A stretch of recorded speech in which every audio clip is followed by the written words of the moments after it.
Section 8.1 Inverse Variations. By the end of today's lesson, students are going to be able to recognize and use all the different types of variations.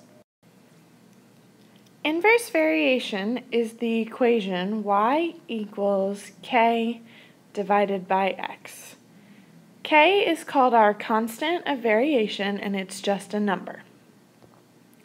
To solve for k, you take your y values and you multiply them by your x values.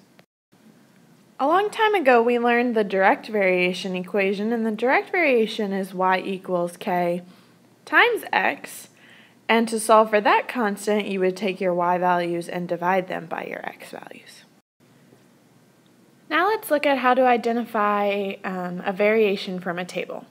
So the table that we have been given is x and a y table, so we have 0.2 and 40, 0.5 and 16, 1 and 8, and 2 and 4. Now if you notice, since these numbers are going down, it could be an inverse variation. So let's take our k values and let's do y times x to see if we get the same constant. So we're going to take 40 and we're going to multiply it by 0.2, and 40 times 0.2 gives me 8. Okay, 16 times 0.5, and 16 times 0.5 gives me 8 as well. 8 times 1, 8.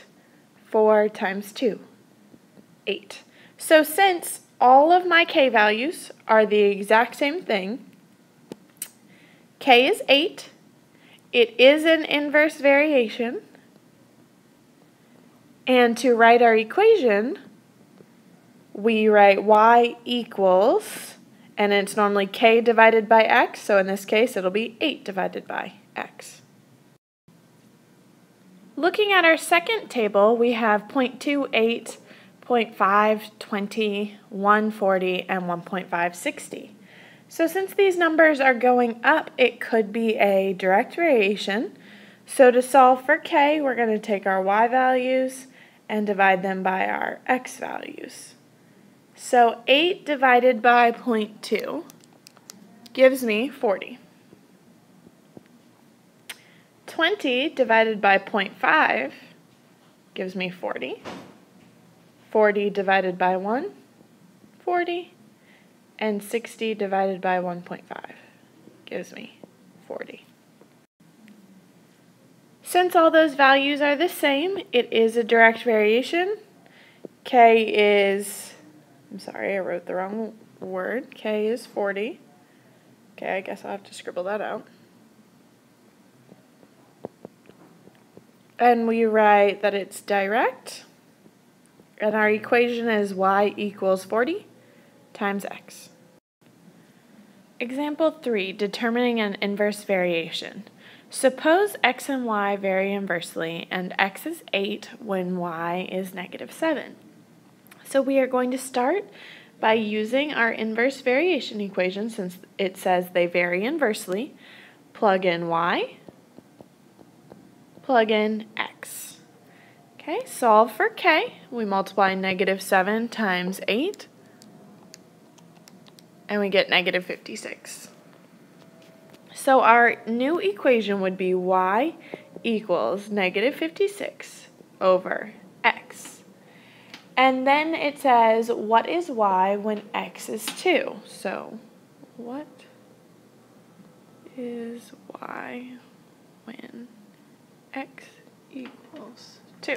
So you take the new equation that you have, y equals -56 over x, and you plug in 2, and -56 divided by 2 tells me that y is -28. Now we're going to look at a couple of different variations. So the new one is going to be varies jointly. And whenever you see the word jointly, it means that you are going to be multiplying by 2 or more things.